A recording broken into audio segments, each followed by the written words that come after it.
Before I get started with this video, I have to shout out Lisa Cabrera and True Royal Family because they are the first two people that I saw give an update towards this story right here.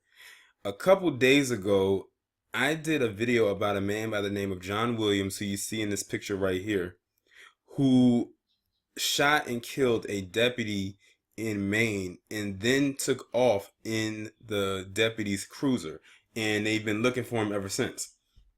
Well, 4 days, since that event, they managed to catch him. They said that they went on a 4-day manhunt to find this guy. Well, they found him, they've captured him, and they have taken him in alive. And this is the image that's pretty much going around of them finding him.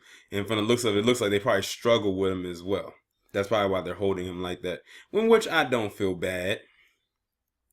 But the thing is, it shows you right now more than ever that white men in particular can kill these cops and practically still walk away with it with their lives intact, even if they do get charged with something and or convicted and sent to prison for the crimes they committed.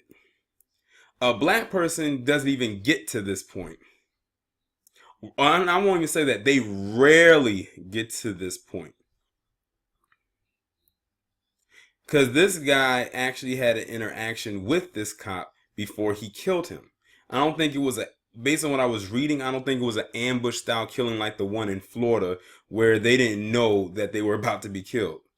This guy had an interaction with him before he did it. And then it also reminds me of the story I did in Toronto where the guy had ran on the curb and ran over those 10 people, injuring 15, and then got out his car and pointed an object. And I found out that the object that he was pointing at him was indeed a cell phone. So I was like, so now that this guy actually is pointing a cell phone that they assumed was a gun, now they want to follow protocol. But with Stephon Clark, they immediately killed him on sight. Or the man in New York with the shower head, they killed him on sight. They cannot hide their racism any longer. They'll try to make us believe that they are not racist, but they just can't help to try to hide it. I mean, I'm glad the guy got caught, but let's be real here. If he was black, he would be dead. And it probably wouldn't have taken them 4 days to find him. They would have probably found him in probably a day or within that same time frame. Look at the Waffle House shooter.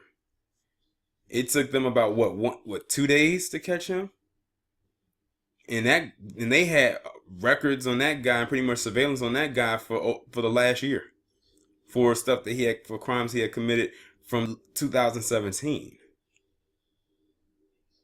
So it's like they'll drag their feet to get something, probably more so of nothing, in order to build a so-called case and then catch them. Now, I wonder what they're going to charge him with. Of course, it's going to be murder involved or manslaughter. I wonder if he'll actually go to jail. And I wonder, is the Blue Lives Matter crew going to actually say anything about this? Because they're being very quiet. They only like to talk when it's black people and black people so-called not complying and shit.